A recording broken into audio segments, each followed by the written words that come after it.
भैया अब समय आ चुका है हमारे नए प्रोडक्ट जो है उसकी लिस्टिंग करने का। जो हमने 2 दिन पहले माल लाया था उसके अभी मैं क्या करने वाला, बहुत सारे प्रोडक्ट्स है जिसकी मैं अभी लिस्टिंग करने वाला हूँ। सबसे पहले आज लिस्टिंग करेंगे हम इस वाले प्रोडक्ट की। अब ये प्रोडक्ट मैं आपको दिखाया तो भाई आर्म्स पैड होते हैं जो बेसिकली स्वेटिंग आता है उसके लिए ये यूज किया जाता है। तो इसके अपन लिस्टिंग करेंगे।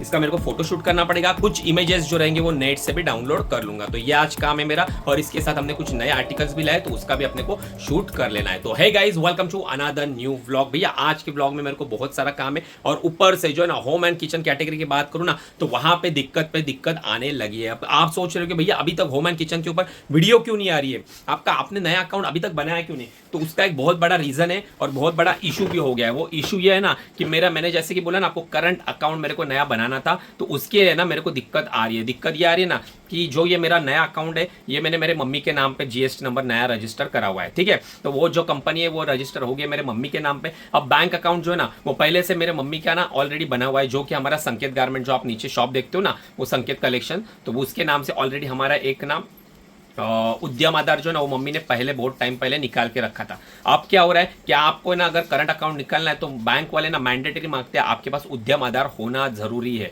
उद्यम आधार नंबर रहेगा ना तो ही आपको ना करंट अकाउंट मिलेगा। तो मैंने क्या किया, आधार केंद्र में जाके वो मैंने बनवा भी लिया। उसमें मैंने जो मेरी फर्म थी पहले संकेत कलेक्शन, उसके नीचे मैंने मेरी नई वाली फर्म ऐड कर दी है। लेकिन अभी इशू ये हो रहा है ना कि उनको मैंने वो डॉक्यूमेंट सबमिट करे बैंक ऑफ महाराष्ट्र में, लेकिन वहां पे दिक्कत ये आ रही है ना कि वो उनके सर्वर पे, मतलब उनका बैंक का जो पोर्टल है ना वहां पे जब सर्च मारते ना तो उनको सिर्फ डेटा दिखता है संकेत गारमेंट का ही, वो संकेत कलेक्शन का। ये जो हमारी नई कंपनी उसका डेटा मिल ही नहीं रहा है। अब गवर्नमेंट पोर्टल पे तो हमने वो हटा भी दिया, अभी फिर जाके मैंने उसे हटा भी दिया। परमानेंट संकेत कलेक्शन जो है मैंने हटा दिया, उसमें से सिर्फ नई कंपनी रख के बोला कि अकाउंट तो बनना चाहिए, क्योंकि अगर अकाउंट नहीं बनेगा तो काम स्टार्ट होगा नहीं। तो वो इशू के कारण भाई मैं परेशान हो गया और अभी भी उनको वही ग्लिच आ रहा है कि उनको पूरा नया अकाउंट दिखा रहा है उनके सर्वर पे। तो अभी मैं नए बैंक में जा रहा हूँ और नए बैंक में ट्राई करूंगा कि वहां पे मेरा करंट अकाउंट ओपन हो रहा है या नहीं हो रहा है। सबसे पहले हम देखेंगे हमारा आज का डिस्पैचिंग वाला अकाउंट कितना है। तो चलो पैनल पे चल के देख लेते हैं भाई। तो ये लो हम आ गए ऑर्डर वाले सेक्शन में। होल्ड में 0 है, पेंडिंग में 68 ऑर्डर्स आ चुके हैं और जो हमारा आज का डिस्पैचिंग वाला काउंट है वो है 178 ऑर्डर हम आज के दिन में डिस्पैच करने वाले। हालांकि इसमें से कुछ ऑर्डर्स जो है लगभग 15 से 18 पार्सल है, 18 पार्सल है जिसके लेवल डाउनलोड हुए नहीं। तो मोटा मोटी जो एवरेज निकल के आ रहा है ना वो आ रहा है 150 पार्सल डेली बेसिस। तो गाइस अभी आया था एक नई बैंक में, यहाँ पे ना मेरे को नया एप्लीकेशन देना है। जो बैंक की बात करूँ तो भैया ये है वारणा बैंक है। इसमें मेरे मम्मी का ऑलरेडी पहला अकाउंट था, तो एक बार यहाँ पे ट्राई करूँगा कि यहाँ पे मेरा करंट अकाउंट बनता है। तो चलो जो एप्लीकेशन फॉर्म है वो अंदर सबमिट करके आता हूँ। चलो भाई आ गया हूँ बैंक से सीधा अपने वेयर हाउस पे। खाना पीना भी होटल में गया था, वहाँ पे मस्त एकदम थाली खा के आया। अब यहाँ पे आएंगे और यहाँ पे अपन लिस्टिंग का काम करेंगे। साथ में मैं आपको बता देना चाहता हूँ हमारी जो पार्सल है ना, लगभग बात करूँ एक्सप्रेस वी की तो भाई एक्सप्रेस वी वाले आके गए थे मेरे पास से। जब मैं खाना खा रहा था तभी OTP ले लिया उसने। और यहाँ पे आप देखोगे ना तो सिर्फ बचे हुए जो पार्सल है वो है डिलीवरी लॉजिस्टिक के। तो ये जो पार्सल है डिलीवरी के, तो यूजुअली वो 5 बजे के 5 बजे के बाद ही आता है। तो वो आने के बाद ये भी हम डिस्पैच कर देंगे। अभी हमने ना एक इंपोर्टेड चीज लाई है जो कि है स्वेट पैड है, चाइना का बेसिकली प्रोडक्ट है। तो मैं आपको दिखाई, तो उसकी अभी मैं लिस्टिंग करने वाला हूँ। तो लिस्टिंग करने के लिए हमें फोटोग्राफ्स लगेंगे। तो कुछ फोटो में यहाँ पे क्लिक करूंगा, यहाँ पे देखो कुछ फोटो इसके फोटोशूट्स करेंगे, बाद में कुछ फोटो हम इंटरनेट से भी ले लेंगे।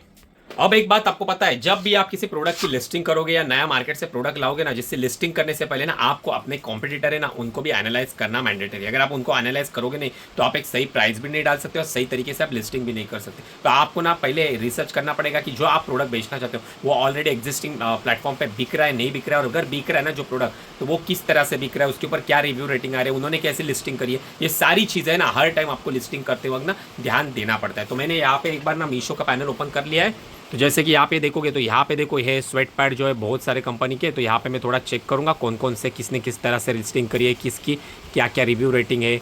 ऑर्डर्स भी काफ़ी अच्छे आ रहे हैं इसके ऊपर। तो ये सारी चीज़ें देखने के बाद है ना फिर हम इसकी लिस्टिंग करेंगे। साथ में ना मेरे माइंड में एक और आइडिया आ गई है कि मैं इसका ना कॉम्बो भी बनाने वाला हूँ। और वो कॉम्बो जो बनाने वाला हो ना वो पर्टिकुलर दूसरे प्रोडक्ट के साथ बनाने वाला हूँ। मैडम वो प्रोडक्ट देना मेरे को दिखा है। तो देखो ये तो एक स्वेट पैड है जो कि ये भी यूजफुल है। और साथ में ना हम क्या करेंगे, ये एक क्लोथिंग टेप आती है जो लेडीज वुमेन्स जो है ना वो यूज़ करती है, जो कपड़े जो है ना वो चिपकाने के लिए। तो ये और ये इसका दोनों का कॉम्बो बनाएंगे ना तो भी चांसेस ज़्यादा है ना कि कस्टमर को है ना मतलब कन्वर्शन रेट बढ़ेगा, कस्टमर बाइंग के चांसेस भी ज़्यादा है। तो ऐसे छोटी छोटी आइडियाज़ जो है ना वो कॉम्बोज में आपको खुद को लगाने पड़ते हैं। अगर आप आइडिया लगाओगे, यूनिक प्रोडक्ट का कॉम्बो बनाओगे तो चांसेस इतने हैं ना कि भाई आपको इसके अच्छे खासे ऑर्डर्स भी आ सकते हैं और अच्छा खासा प्राइस भी है ना वो भी आप बना सकते हो। इन सारी अपनी लिस्टिंग जो है ना मैंने लगभग ना 3 नए कैटलॉग जो है ना वो मीशो के ऊपर लिस्ट कर दिया। और आपको एक बात पता है भाई, 1 घंटे के अंदर है ना वो अप्रूव भी हो गए। मैं दिखा देता हूं आपको। देख लो भाई, ये 1 2 3 तीनों क्यूसी पास हो गए, सिर्फ 1 घंटा हुआ और ना ये सारे कैटलॉग जो है ना लाइव भी हो चुके हैं मीशो के ऊपर।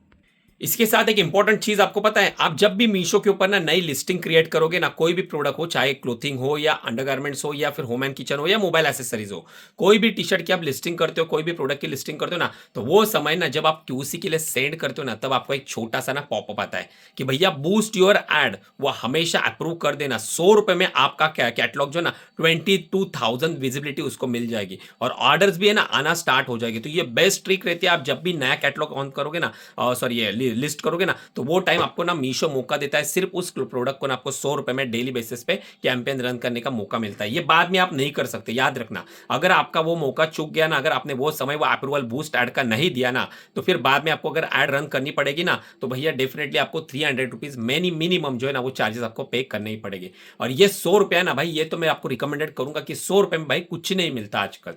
तो एडवर्टाइजिंग है ना, आप जितने भी नए कैटलॉग करोगे ना, हर कैटलॉग के ऊपर आपको ऐड रन करना स्टार्टिंग में मैंडेटरी है, तब जाके आपकी ऑर्गेनिक विजिबिलिटी धीरे धीरे बनेगी और स्टार्टिंग के फेस में उस कैटलॉग के ऊपर आपको ऑर्डर्स आना स्टार्ट हो जाएगा। आपको बता दूं भैया, कल है मीशो का सेल, जो महा संडे सेल रहता है ना, वो पहला संडे कल का, और उसमें मीशो का सेल स्टार्ट होने वाला है। मतलब आज सैटरडे रात को 12 बजे से सेल लाइव हो जाएगा। तो ऑलरेडी ना हमने हमारे पैनल के ऊपर एडवर्टाइजिंग जो है ना वो रन कर दिए। तो अगर आपने भी रन करी नहीं रहेगी तो मे भी आपको ये कल वीडियो मिलेगी। लेकिन ना आप याद रखना, जब भी सेल आएगा ना, उससे एक दिन पहले ना पूरा प्रिपरेशन करके रखना, कौन कौन से कैटलॉग में आपको प्रमोट करना और विजिबिलिटी गेन करनी। तो आपको मैं दिखाता हूं भाई सेल थोड़ा बार।